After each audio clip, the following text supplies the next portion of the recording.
Bonjour YouTube, aujourd'hui on va s'intéresser à faire des petites cartes avec une petite animation au survol de la souris.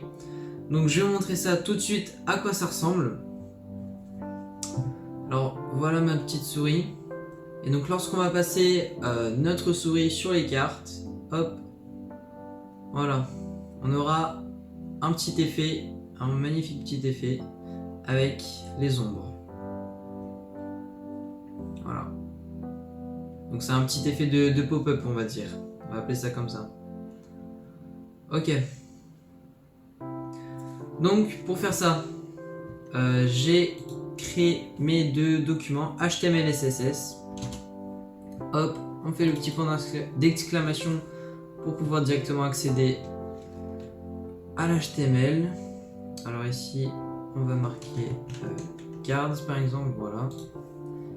Et là, c'est tout simple.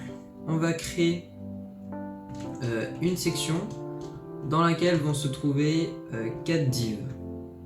Et à l'intérieur de ces divs, on va mettre des H1 pour faire le petit le mot, on va dire card 1. Voilà.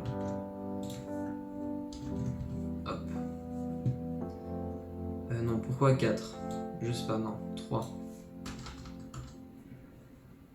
Voilà. Et on va prendre une deuxième section, on en aura également 3 autres. On va les nommer, on va écrire à l'intérieur. Alors pour sélectionner comme ça, moi ce que je fais c'est que je maintiens Alt et je sélectionne.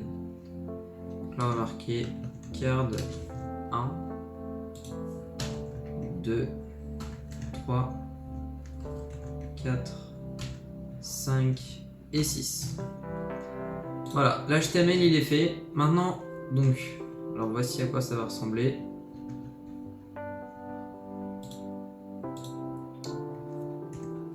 Hop. Voilà, ça ressemble à ça pour le moment. Maintenant, ce qu'on va faire, c'est qu'on va aller en CSS. Comme d'habitude, toujours de base, on met padding 0, margin 0 et box sizing border box. On va passer au body où on va lui mettre un background. Alors j'aime bien lui mettre un petit background image. Voilà, donc je vais insérer mon image qui est iPados. Voilà, ah, on n'oublie pas les petits guillemets. Et ah oui, il faut lier, on n'oublie pas. On lie l'HTML avec le CSS. Alors oui, là c'est très grand, l'image est très grande. Donc ce qu'on va faire, c'est qu'on va mettre l'image. Donc on va faire background size, on va mettre 100%. Voilà, comme ça met bien l'image dans notre page.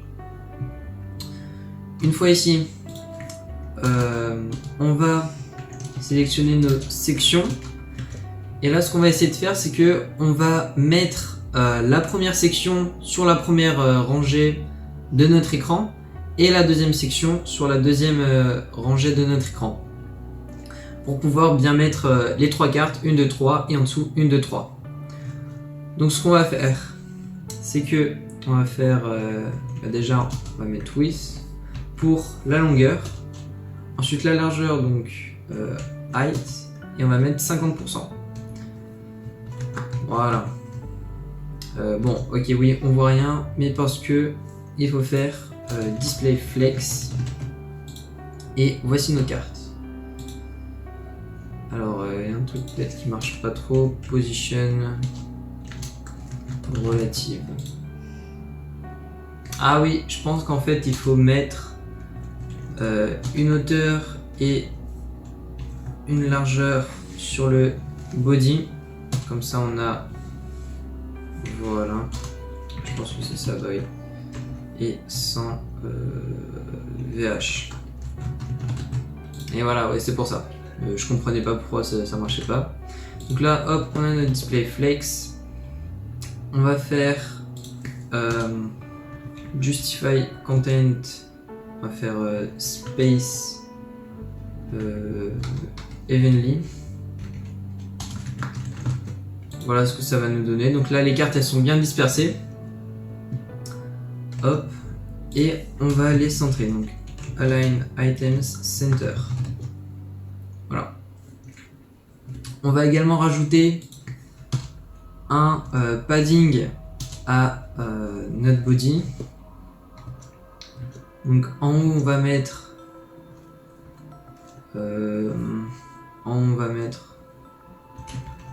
100 pixels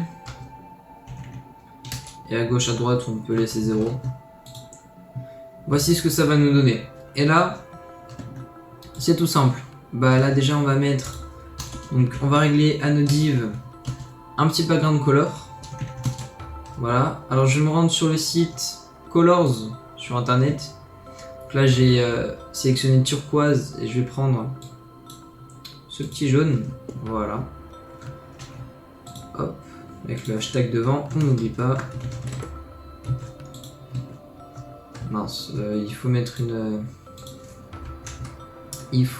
une hauteur. Donc on va mettre une hauteur de 200 pixels. Je pense que ça va le faire. Et une largeur. Voilà. Et une largeur de 100 pixels. Alors, on regarde ce que ça donne. Ok, c'est tout petit. Alors, ok, donc on va mettre 300 à 250. Peut-être le padding il est un peu trop gros, donc on va mettre 40 pixels. Ah, parfait. Donc là, on va mettre un border radius pour pouvoir arrondir les angles. Voilà. Et on va lui mettre un display flex. Et là maintenant on va placer le texte au centre. Donc on va faire Justify Content Center. Et Align Items Center également. Et voici ce que ça nous donne. Parfait. On va également mettre le texte. Donc texte. Alors je sais pas ici si ça va fonctionner.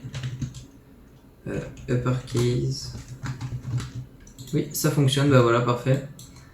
On va également mettre une font de famille de sans serif pour faire un peu plus joli. Parfait. Voilà. Et on va également faire, pour faire un meilleur petit effet, on va également mettre le background color en transparent. On va le mettre à peu près 75%. Et voici ce que ça donne. Donc ça, c'est la première étape. On a notre squelette, on a notre CSS déjà placé. Maintenant ce qu'on va faire c'est que on va l'animer. Donc au survol de la souris. Ok, donc c'est tout simple. Ce qu'on va faire c'est qu'on va prendre notre div et on va lui mettre un hover. Hover c'est lorsque l'on survole avec notre souris. On va lui faire changer de background color, on va le mettre en blanc. Donc voici ce que ça donne dans un premier temps. Hop. Bon, on va rajouter une petite transition, ce qui va nous donner un petit effet cool. Voilà. Et là pour faire l'effet qu'on souhaite, donc que ça se décale et que ça nous fasse un joli petit effet derrière cette boîte, cette div, on va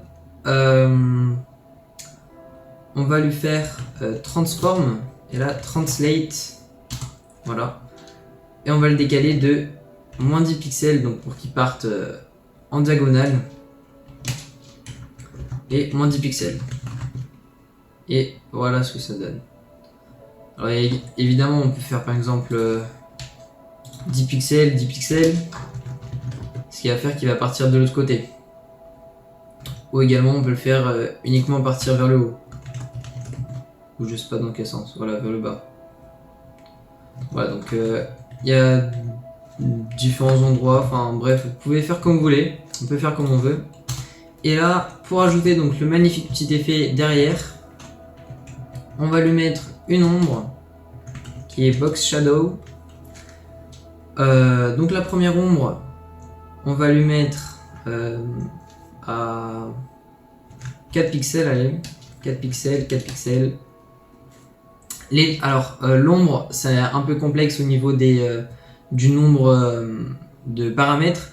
Les deux premiers paramètres, le premier, je sais plus si c'est l'abscisse X ou Y, mais en tout cas les deux premiers paramètres c'est pour pouvoir régler sur les deux abscisses, donc X et Y. Abscisse et ordonnée. Ensuite le troisième, c'est pour le floutage. On va mettre un pixel. Et le dernier, non c'est plutôt l'avant-dernier, donc il y en a 5 au total. Ici l'avant-dernier, ça va être la propagation de l'ombre. Nous on va mettre 0 pixel parce que c'est pas ce qui nous intéresse. Et en dernier, la couleur. Alors pour les couleurs, on va se rendre encore une fois sur le site. Et on va prendre de belles petites couleurs, voilà, lui en premier. Et on va faire ça plusieurs fois, donc on met une virgule et on revient à la ligne. Et on refait, par contre pas 8, on va prendre, pas 4 pardon, pixels, on va prendre 8. Toujours un pixel ici, 0 là. Et là on va prendre la couleur suivante, admettons la troisième, voilà parfait. On met encore une virgule et on redescend. Donc là on va prendre 1, 2, 3, 4, 5. On va prendre celle-là. Là on va faire 12 pixels, 12 pixels, 1 pixel, 0 pixel. Donc là j'augmente de 4 pixels à chaque fois pour faire un petit effet de. Enfin pour que ça soit bien rangé. Et voilà ce que ça va donner. Hop. Magnifique. Alors pour ajouter un peu plus de. Parce que là on voit clairement les différentes ombres. Pour ne pas trop les voir, on va augmenter le floutage par exemple à 4 pixels et ben voilà ce que ça donne par exemple. Bon, on va faire un peu plus joli, peut-être 2. Voilà, bon, allez peut-être 3. Parfait. Et voilà, on a donc réussi, enfin j'ai donc montré comment faire ce magnifique petit effet des cartes où vraiment au survol on a ce magnifique petit effet. N'hésite pas à commenter cette vidéo si tu veux peut-être me donner des conseils ou peut-être si tu as quelque chose à me dire. Et puis on se retrouve bientôt. Merci. Non, pas merci. Et puis on se retrouve. Et puis à bientôt.